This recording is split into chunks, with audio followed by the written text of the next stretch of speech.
Tudo começou quando a cidade Lego acordou silenciosa demais, como se alguma coisa tivesse apagado a vida das ruas durante a noite. As portas estavam abertas, as luzes acesas, mas não havia ninguém para explicar o que tinha acontecido ali. Foi então que um investigador Lego encontrou a primeira pista: um relógio quebrado, parado exatamente no mesmo minuto em todas as casas. A coincidência parecia impossível, e foi nesse instante que o caso deixou de ser estranho para se tornar perturbador. No fim da rua, uma casa abandonada parecia diferente das outras, como se ainda escondesse algum movimento lá dentro. Quando ele entrou, não encontrou pessoas, apenas marcas de passos feitos de poeira interrompidos no meio do corredor. Era como se alguém tivesse simplesmente desaparecido ali, sem luta, sem ruído, sem deixar um último sinal. No andar de cima, um quarto infantil guardava brinquedos arrumados, com cuidado demais para uma fuga inesperada. No centro da cama, havia um ursinho Lego virado para a porta, como se estivesse esperando alguém voltar. Atrás do armário, uma passagem estreita levava a um espaço que não aparecia em nenhuma planta da casa. A escada escondida descia para um túnel esquecido, construído muito antes daquela cidade existir. Lá embaixo, o ar parecia mais frio, e cada passo ecoava como se algo escutasse no escuro. Nas paredes, símbolos estranhos apareciam repetidos, todos desenhados ao redor de uma única forma: um olho. A polícia havia tratado aquilo como vandalismo antigo, mas aquela repetição parecia mais um aviso do que um rabisco qualquer. Poucos metros adiante, ele encontrou uma porta metálica trancada por dentro, como se alguém ainda estivesse usando aquele lugar.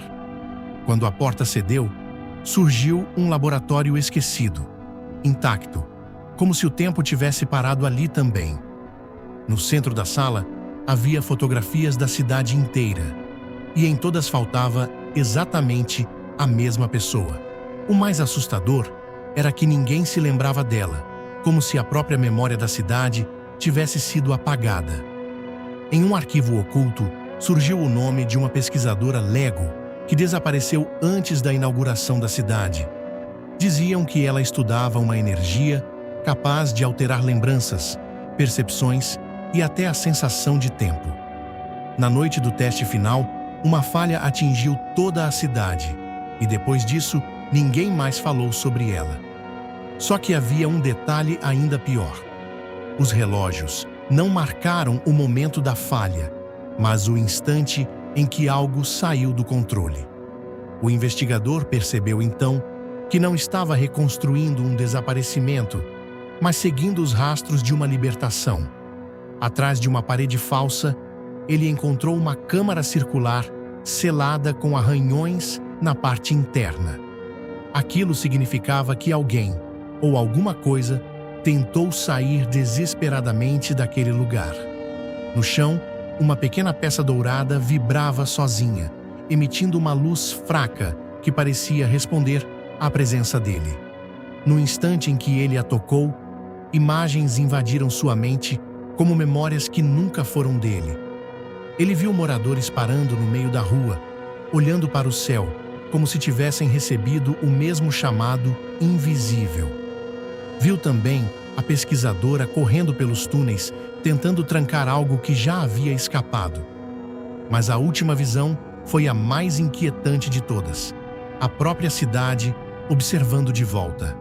Quando recobrou os sentidos, a peça dourada tinha sumido e a porta do laboratório estava aberta. Alguém estivera ali enquanto ele via aquelas memórias e tinha levado a única prova concreta de tudo. As marcas levavam para fora do túnel e seguiam até o centro vazio da cidade, como se a resposta estivesse esperando à vista de todos. No meio da praça, havia uma estátua coberta por lona, esquecida desde a fundação do lugar. Quando a lona caiu, revelou a figura da pesquisadora, mas o rosto tinha sido substituído por um olho de pedra, Aquilo não era homenagem, era aviso, e de repente, todas as luzes da cidade se acenderam ao mesmo tempo. Nas janelas ao redor, silhuetas começaram a surgir onde antes não existia ninguém. Ele correu até a delegacia em busca dos arquivos originais da fundação, mas encontrou tudo queimado por dentro. Mesmo assim, em meio às cinzas, uma gaveta metálica permaneceu intacta, como se alguém quisesse que ela fosse encontrada. Dentro dela, havia mapas subterrâneos, mostrando que toda a cidade tinha sido erguida em volta daquela câmara selada. A cidade não tinha sido construída para proteger os moradores, mas para conter o que estava embaixo deles. E talvez o mais terrível fosse entender que o sumiço das pessoas nunca foi um acidente, mas parte de um ciclo.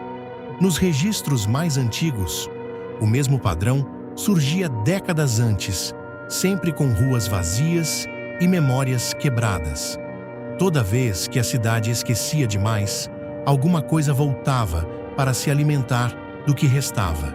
Ao confrontar essa verdade, o investigador notou um detalhe impossível. Sua própria foto já estava entre os arquivos antigos. Isso significava que ele não tinha chegado ali por acaso, mas porque a cidade já esperava por ele há muito tempo. Do lado de fora, as silhuetas agora estavam mais próximas, imóveis, alinhadas, observando cada movimento dele. Nenhum rosto aparecia com clareza, mas todos pareciam ter sido montados para imitar quem um dia viveu ali. Quando o primeiro deles levantou a cabeça, todos os relógios da cidade voltaram a funcionar juntos. Naquele segundo, o investigador entendeu que o tempo da cidade nunca tinha parado, apenas tinha ficado esperando. A única saída estava de volta na câmara subterrânea, onde tudo havia começado e talvez nunca tivesse terminado. Mas ao chegar lá, encontrou a pesquisadora esperando, intacta, como se não tivesse envelhecido um único dia. Ela não parecia assustada, apenas cansada, como alguém que tentou impedir aquilo por tempo demais. Ao seu redor, as paredes da câmara pulsavam, como se a própria cidade respirasse por aquele lugar. Foi então que ele descobriu a verdade final. Os moradores não tinham desaparecido, tinham sido preservados dentro da cidade. A máquina havia transformado memória em matéria, e agora cada rua guardava fragmentos de quem viveu ali. O problema era que a estrutura estava falhando, e tudo que tinha sido contido começava a querer sair. Se a câmara fosse destruída, a cidade acabaria. Se fosse mantida ativa, ninguém jamais seria realmente livre. Lá fora, as silhuetas batiam nas portas e janelas, como se sentissem que a decisão estava prestes a ser tomada. A pesquisadora, então, revelou que havia ficado ali por décadas para impedir que a cidade escolhesse outro guardião. Porque toda vez que o ciclo recomeçava, alguém era puxado para dentro para sustentar o segredo mais um pouco. E naquele momento, todas as pistas apontavam para ele como o próximo nome a desaparecer dos registros do mundo. Mesmo assim, antes de decidir, ele olhou uma última vez para a cidade e percebeu algo escondido entre as luzes. As ruas formavam o mesmo símbolo do olho, como se a cidade inteira tivesse sido desenhada para vigiar quem entrasse nela. Então, ele compreendeu que o verdadeiro mistério nunca foi quem sumiu, mas quem ainda conseguia sair dali com a memória intacta. E quando as luzes se apagaram de novo, a cidade voltou ao silêncio, como se estivesse pronta para esperar a próxima vítima.